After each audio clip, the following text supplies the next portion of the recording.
It's December 11th, 1982. A 39-year-old former hairdresser dressed as a teenage cheerleader just knocked Lionel Richie off the #1 spot on the Billboard Hot 100. Meanwhile, across the country, arcade owners are counting record profits as kids pump quarters into machines while humming along to a novelty song about a yellow dot eating pellets. And in Liverpool, a band with the most ridiculous haircuts in rock history is about to become global superstars thanks to a low-budget music video shot in a room covered entirely in aluminum foil. 1982 wasn't just another year in music. It was the year of the ultimate one-hit wonders. These weren't artists who faded away because they lacked talent.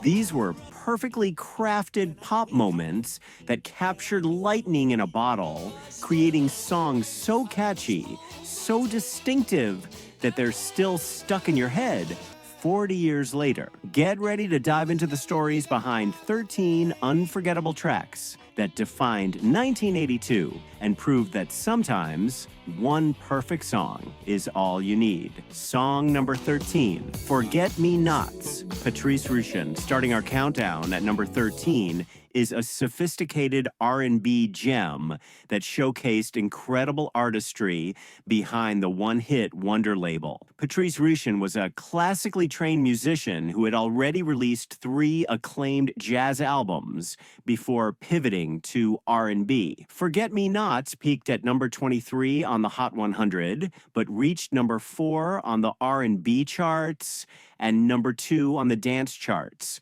What made this track special wasn't just its infectious groove, but Rushen's incredible musicianship. She played multiple instruments on the recording and brought jazz sophistication to what could have been a simple dance song. The track's distinctive bass line and keyboard work would later be sampled by countless hip-hop artists, proving its lasting influence. Her one-hit wonder status in mainstream pop says more about radio programming limitations than her artistic abilities, making Forget Me Nots a perfect example of genuine talent can find a single song mainstream fame. Song number 12, Chariots of Fire, Vangelis.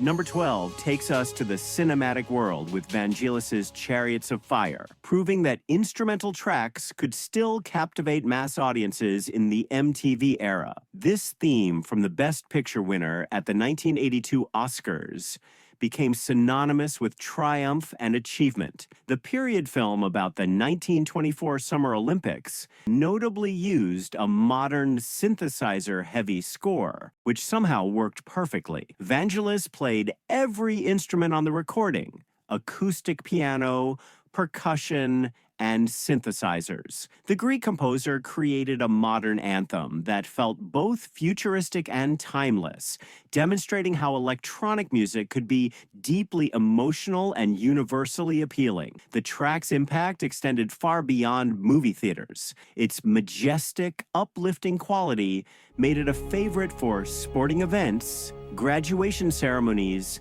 and inspirational moments throughout popular culture. Song number 11, Valley Girl, Frank Zappa. At number 11, we encounter one of 1982's strangest success stories with Frank Zappa's Valley Girl, a novelty track that reached number 32 while showcasing Zappa's satirical genius. The song featured Zappa's 14-year-old daughter, Moon, talking like a girl from San Fernando Valley over hard rock music, using phrases like totally, and gag me with a spoon. What made this track remarkable wasn't just its novelty value, but how it documented and simultaneously mocked a genuine cultural phenomenon. The Valley Girl speak that Moon Zappa delivered wasn't invented for the song. It was authentic teenage slang from the San Fernando Valley that was starting to spread nationwide. Zappa, known for complex progressive rock and satirical edge, found mainstream success with something completely different from his usual output.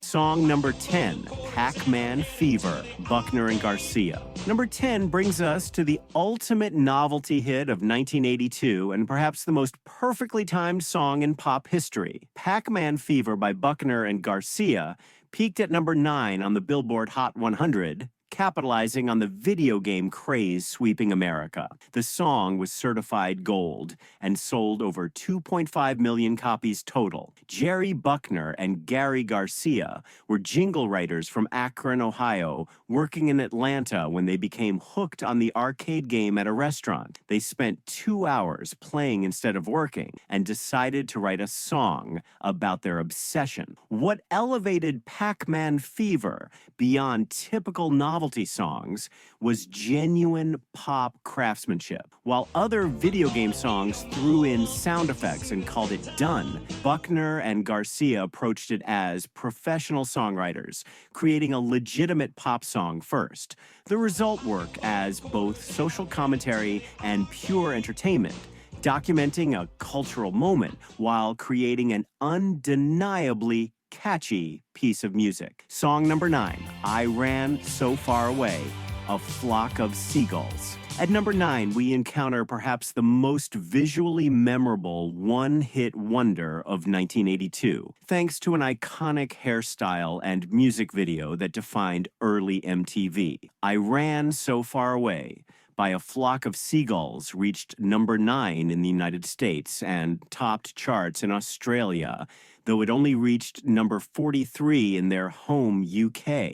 The song's creation began when lead singer Mike Score heard another band play a song called I Ran at Liverpool's Cavern Club, then saw a 1950s poster of people running from a flying saucer. The low-budget video, shot in a room covered entirely in aluminum foil and mirrors, provided enormous MTV exposure. Mike Score, a former hairdresser, created that distinctive seagull wing hairstyle that became iconic in pop culture. The combination of the otherworldly sound, space-age visuals, and that unforgettable haircut made A Flock of Seagulls perfect for MTV's early days, proving how visual impact could transform unknown artists into global phenomena.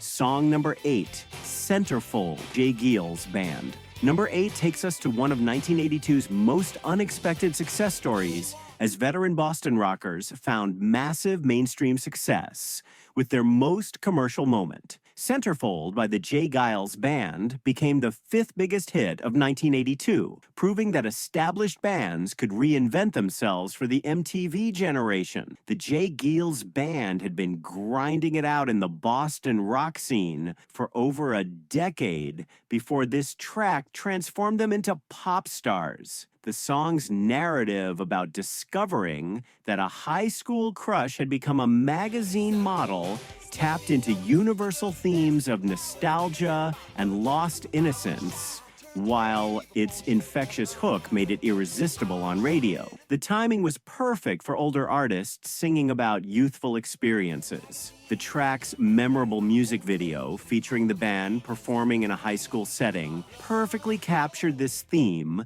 while proving that veteran acts could adapt to the visual demands of the MTV era and find new audiences without abandoning their musical identity. Song number 7, Tainted Love, Soft Cell. At number 7, we encounter a perfect example of how covering an obscure song with the right attitude could create magic. Soft Cell's Tainted Love transformed a forgotten 1964 Northern Soul track by Gloria Jones into one of the defining songs of the synth pop era, proving that great material could find new life through creative reinterpretation. Originally a cult favorite in British Northern Soul clubs, the song gained new life when Mark Almond and Dave Ball completely reimagined it with dark synthesizers and Almond's dramatic vocal delivery. The result felt both nostalgic and futuristic,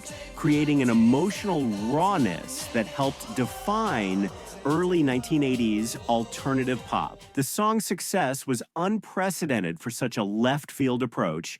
Its combination of electronic innovation and emotional intensity became a template for synth pop covers throughout the decade. Soft Cell showed that covering songs wasn't about copying. It was about complete creative transformation that could make forgotten material feel completely fresh and contemporary. Song number 6, Mickey, Tony Basil. Number 6 brings us to perhaps 1982's most visually iconic moment, as 39-year-old choreographer Toni Basil transformed herself into America's favorite cheerleader. Mickey reached number 1 on the Billboard Hot 100 for 1 week and was certified platinum, selling over 2 million copies in the United States alone. The story behind Mickey is remarkable. Basil conceived, directed, and choreographed her own video before MTV launched, making her the first artist to do this. She wore her actual high school cheerleader uniform from Las Vegas High School in the video. The song was originally Kitty by British group Racy, but Basil added the memorable "Oh, Mickey, you're so fine" chant that made the song unforgettable. Song number 5, Come On, Eileen, Dexia's Midnight Runners. At our halfway point, we encounter what many consider the greatest one-hit wonder of all time, Come On, Eileen by Dexy's Midnight. Runners reached number 1 in the United States and became their second UK number 1. The song prevented Michael Jackson from having back-to-back number 1 hits, coming between Billie Jean and Beat It. The song was based on Kevin Rowland's real teenage relationship with a girl named Eileen when both were 13. Raised Catholic, Rowland wrote about the tension between religious repression and sexual awakening. The track became the best-selling single of 1982 in the UK, spending 9 weeks in the top 10 and selling over 1.2 million copies.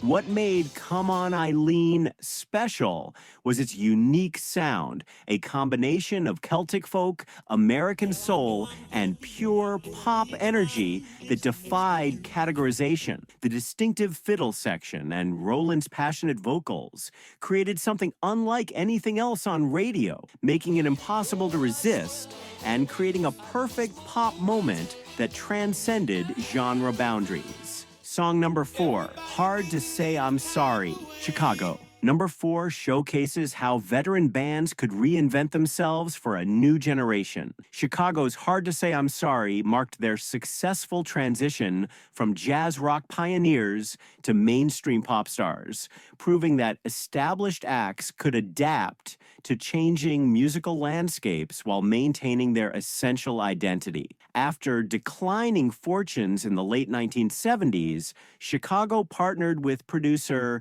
David Foster to create a more contemporary sound. Hard to Say I'm Sorry represented a significant departure from their jazz rock origins, embracing a slick, radio-friendly approach that perfectly suited early 1980s pop sensibilities. The song's emotional directness and Peter Cetera's soaring vocals created an irresistible combination that brought the band back to the top of the charts. The track became a template for the adult contemporary sound that would dominate much of the 1980s, while proving that emotional sincerity could still find massive audiences. Chicago's willingness to embrace contemporary production showed that longevity required constant evolution while maintaining artistic integrity. Song number 3, Physical, Olivia Newton-John. At number 3, we encounter the song that began its chart domination in 1981, but defined much of 1982's musical landscape. Physical by Olivia Newton-John concluded a 10-week run that began in 1981, making it one of the most dominant singles in Billboard history and the biggest song of 1982. Physical represented a dramatic image transformation for Newton-John, who had been known primarily for wholesome pop and her role in Grease. The song's overtly sexual lyrics and workout-themed video